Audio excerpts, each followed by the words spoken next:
ठीक है जी, हम कर रहे थे question number third, -5 plus bracket -8 plus -11 plus so on up to -230। बड़ा ही सिंपल सा क्वेश्चन है, बट देखने में थोड़ा सा कॉम्प्लिकेटेड कर दिया इन्होंने। तो क्या करना, सबसे पहले बॉड मास क्या बोलता है, आप लोगों ने ब्रैकेट सॉल्व करनी। कभी भी दो नंबर्स के बीच में दो साइन नहीं रहते, हमेशा एक रहेगा। Plus minus -8 plus -11 plus so on up to -230। Again बिल्कुल वही प्रोसीजर हमारे पास रहने वाला है जैसा हमने पहले किया था। तो a की वैल्यू कितनी है हमारे पास, -5। d का फॉर्मूला क्या होता है, a2 -a1। हमेशा याद रखना, जब कभी भी दो नंबर्स को हम आपस में माइनस करते हैं, ठीक है, either these two numbers are negative, always use bracket. आप हमेशा क्या करना, ब्रैकेट का यूज करना है, ठीक है जी।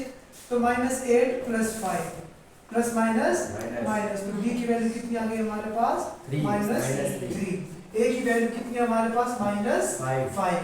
अब मैं डायरेक्ट कौन से फॉर्मूले का यूज करना चाह रहा हूँ, SN is n/2 a plus not 2a, a plus n, because last term is given, last term हमें दे रखी है, तो हम डायरेक्ट करेंगे। अब इसके लिए मुझे क्या, किस चीज की कमी है, सिर्फ n की कमी है। अगर आप लोगों को याद होगा तो हमने पढ़ा है कि n निकालने का फॉर्मूला क्या है, a plus n minus 1 d। Last term is -230। a की वैल्यू कितनी है, -5 प्लस n minus 1, और d की वैल्यू कितनी है हमारे पास, -3। So we will get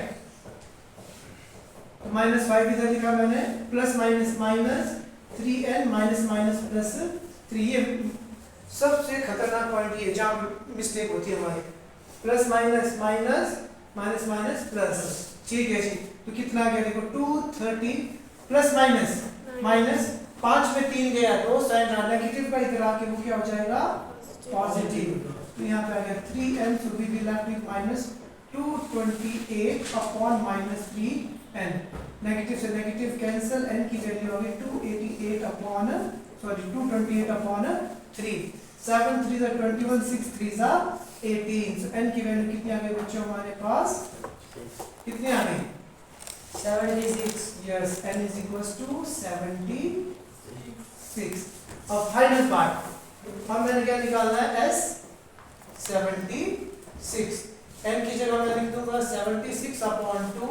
a की वैल्यू कितनी थी, -5, और दूसरे वाले की वैल्यू -230। ठीक है जी, तो कितना है बच्चों हमारे पास, 76। चलो अपॉन 2 मींस डिवाइड कर लेते हैं।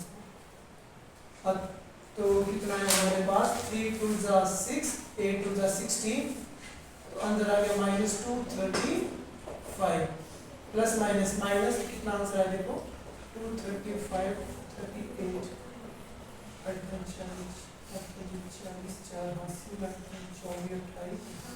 24 28 28 43 45 4 20 20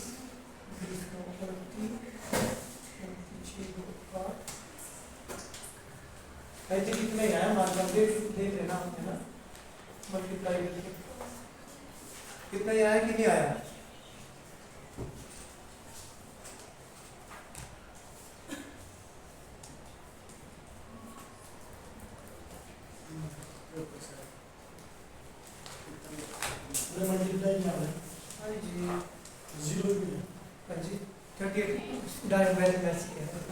ठीक है, अब ध्यान से सुने, एक मजे की बात, अगर आपको कभी भी n की वैल्यू कभी भी नेगेटिव नहीं आएगी, याद रखना हमेशा, कभी भी n की वैल्यू नेगेटिव नहीं आएगी, कभी फ्रैक्शन में नहीं आएगी, कभी पॉइंट में नहीं आएगी n की वैल्यू।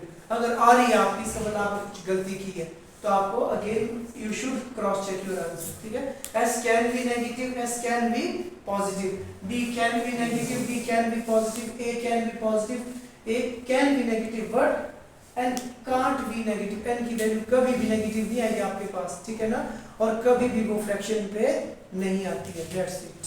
I hope